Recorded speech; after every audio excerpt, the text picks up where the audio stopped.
جس میں millions of internet صارفین کا ڈیٹا لیک ہو جاتا ہے. اور اس میں سب سے بڑی جو ایک خطرناک بات ہے وہ یہ کہ جب یہ معلومات لیک ہوتی ہے پرسنل ڈیٹیلز جس میں آپ کے فون نمبرز ای میلز وغیرہ, تو بہت سے اس طرح کے لوگ موجود ہیں انٹرنیٹ پہ جو اس کا غلط استعمال کرتے ہیں.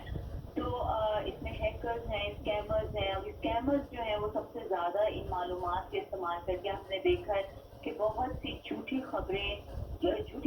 اور یہ جو اسکیم مختلف ہوتی ہیں کہ آپ کا انعام نکل آیا یا, تو وہ پھر جو معصوم صارفین ہوتے ہیں جن کو زیادہ علم نہیں اور اویئرنیس نہیں ہے ان اسکیمز کی, وہ ان اسکیمرز کا شکار ہو جاتے ہیں. لیکن اس کے ساتھ ساتھ یہ کہ بہت ایسا خطرناک ہیکرز بھی ہوتے ہیں جو کہ صرف فائنینشیل فراڈ کے لیے معلومات کے استعمال نہیں کرتے بلکہ بہت سے اور جرائم کے لیے بھی ان پروفائلز کا استعمال کرتے ہیں جو کہ پریٹینڈ کرتے ہیں کہ یہ شخص بیسیکلی یہ کرائم کر رہا ہے. تو اس کے بہت زیادہ طریقے ہیں, ان معلومات کو غلط طریقے سے استعمال کیا جا سکتا ہے انٹرنیٹ پہ. لیکن ایک اور وجہ یہ ہے کہ اگر فیس بک مثال کے طور پہ وہاں سے صارفین کا ڈیٹا لیک ہوا ہے تو یہ بات دیکھنے کی بہت ضرورت ہے کہ یہ تمام سوشل میڈیا پلیٹ فارمز جو کہ انٹرنیٹ یوزرز نہ صرف پاکستان میں بلکہ پوری دنیا میں استعمال کرتے ہیں, تو یہ پلیٹ فارم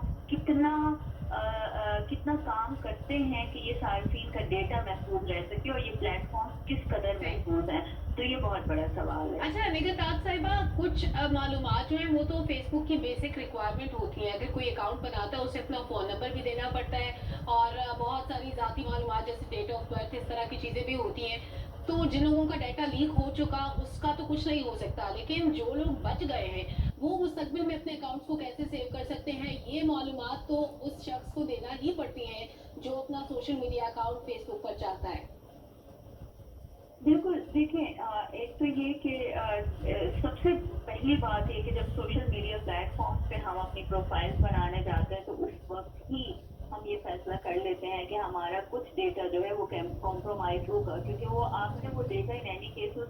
پلیٹ فارم کو دینا اور تبھی اس کے بدلے میں آپ کی پروفائل بنے گی. لیکن یہاں پہ سوال یہ ہے کہ جب یہ بہت پاورفل کمپنیز ہیں, یہ ٹیک جائنٹس بہت پاورفل ہیں, تو یہ یوزرز کا حق بنتا ہے اور ساتھ میں فرض بھی بنتا ہے کہ ان کو پش کریں کہ جو ڈیٹا یہ ہم سے کلیکٹ کرتے ہیں وہ اس کی حفاظت ان کا فرض ہے. تو اس کی حفاظت ان کا فرض ہے. نگہت صاحبہ ساتھ ہی رہیے گا, سوشل میڈیا ایکسپرٹ نگہت داد صاحبہ ہمارے ساتھ موجود ہے. سائبر کرائم ایکسپرٹ خواجہ محمد علی صاحب نے بھی ہمیں جوائن کیا ہے. خواجہ محمد علی صاحب, فیس بک پر بہت سارے صارفین کا ڈیٹا لیک ہوا ہے. اس ڈیٹا کو جو ہیک کرنے والے لوگ ہیں ان کے خلاف ممکنہ طور پر کیا کارروائی ہو سکتی ہے؟ جی دیکھیے, یہ اس طرح کے ابھی تھوڑی دیر پہلے جیسے میرے ناز صاحبہ نے بھی بتایا کہ بہت سے لیکس پہلے بھی ہوئے ہیں اور یہ ہوتے رہے ہیں, آج کل وہ بھی ہمیں نظر آ رہا ہے دنیا بھر میں. تو اس میں یہ اس کی جب انویسٹیگیشن ہوتی ہے تو ظاہر کچھ چانسز ہوتے ہیں کہ ان لوگوں کو پکڑ لیا جائے, اور کبھی کبھار ایسا بھی ہوتا ہے کہ آپ ان پر ٹریس نہیں کر سکتے. تو اس کے اوپر تو خیر ہم کچھ ابھی نہیں کہہ سکتے کہ ان کو کارروائی ان کی ہوگی اور ان کو پکڑ سکیں گے کہ نہیں, لیکن ظاہر ہے جن دن کے اتنا ایک بار ڈیٹا لیک ہوا ہے اور یہ ایک کسی کی کنٹری کی بات نہیں ہو رہی, یہ ایک اور مطلب لوگ یہ محمد علی صاحب, سائبر لاز کیا کہتے ہیں اس سے متعلق؟ لیکن سائبر لاز تو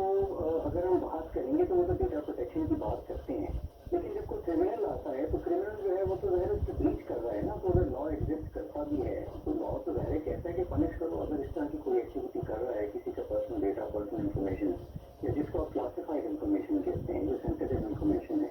وہ اگر کوئی کسی کی لیک کرتا ہے, چراتا ہے, تو آئی تھنک دنیا بھر میں لاز جو ہے وہ یہ کہتے ہیں. پاکستان جو ہے وہ ان لاز کے اوپر بہت تیزی سے ریسنٹلی کام کر رہا ہے اور وہ فارملائز کر رہا ہے, کیونکہ وہ پاکستان بھی اس بات کو سمجھ چکا ہے. اسپیشلی پینڈیمک کووڈ-19 میں ہمیں پتہ چل گیا کہ اب ساری چیزیں تقریباً ڈیجیٹلائزیشن کی طرف جا رہی ہیں. تو یہ جو صارفین ہیں ان کا بھی بہت سارا کام ہے کہ پہلے انٹرنیٹ صارفین کا اتنا زیادہ نہیں ہوا کرتا تھا جہاں, لیکن اب آج کل ہم جب دیکھتے ہیں جب سے کووڈ کی بات آئی ہے تو سب لوگ ڈیجیٹلائزیشن کی طرف جا رہے ہیں.